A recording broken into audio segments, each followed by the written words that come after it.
Inilah sosok Syekh Ahmad Yasin, salah satu tokoh Islam yang paling berpengaruh di Palestina. Ia dikenal sebagai pendiri dan pemimpin spiritual Hamas, sebuah gerakan perlawanan Islam yang berjuang melawan penjajahan Israel.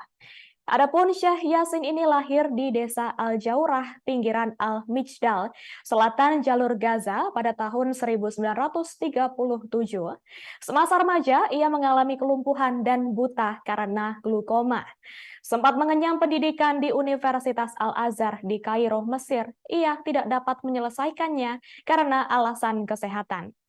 Ia kemudian belajar di rumah dengan bantuan guru-guru yang mengajarkan kepadanya berbagai ilmu seperti filsafat, agama, politik, sosiologi, dan ekonomi.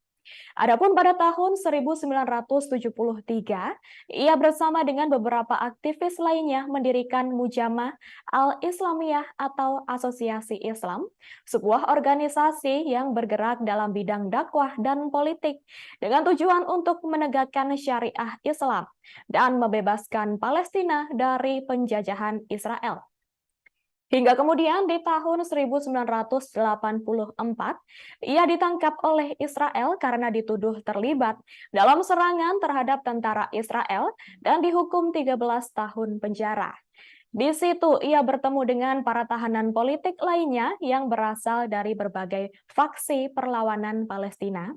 Ia berhasil menyatukan mereka di bawah bendera Islam dan membentuk sebuah gerakan baru yang bernama Hamas, yakni singkatan dari Harakat Al-Mukawamah Al-Islamiyah atau Gerakan Perlawanan Islam. Hamas adalah sayap militer dari Mujamah Al-Islamiyah yang bertujuan untuk melawan Israel dengan segala cara termasuk dengan menggunakan bom bunuh diri. Semasa itu, ia menjadi sumber inspirasi dan motivasi bagi para pejuang Hamas dan rakyat Palestina.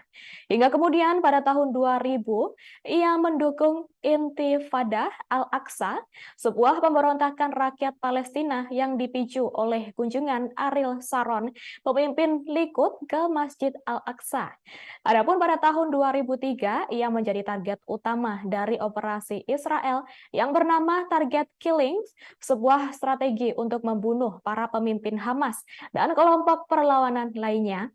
Sempat lolos dari upaya pembunuhan, pada tanggal 22 Maret 2004, ia akhirnya tewas setelah 3 buah rudal yang dilepaskan melalui helikopter Apache milik Israel menghantam tubuhnya yang lumpuh total.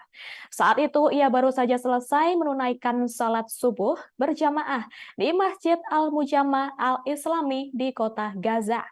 Dikabarkan ia meninggal dalam keadaan berpuasa dan bersama dengan 7 orang lainnya, termasuk 2 anaknya. Kematian Syekh Yasin ini menimbulkan kemarahan dan kesedihan yang mendalam di kalangan rakyat Palestina dan umat Islam di seluruh dunia. Jutaan orang menghadiri pemakamannya dengan mengibarkan bendera Hamas di pemakaman Syekh Ridwan di Gaza. Sebagai informasi, sosoknya juga dikabarkan telah menjadi inspirasi bagi generasi muda Palestina untuk berjuang untuk meraih kemerdekaan dan keadilan. Download Tribun X sekarang, menghadirkan lokal menjadi Indonesia.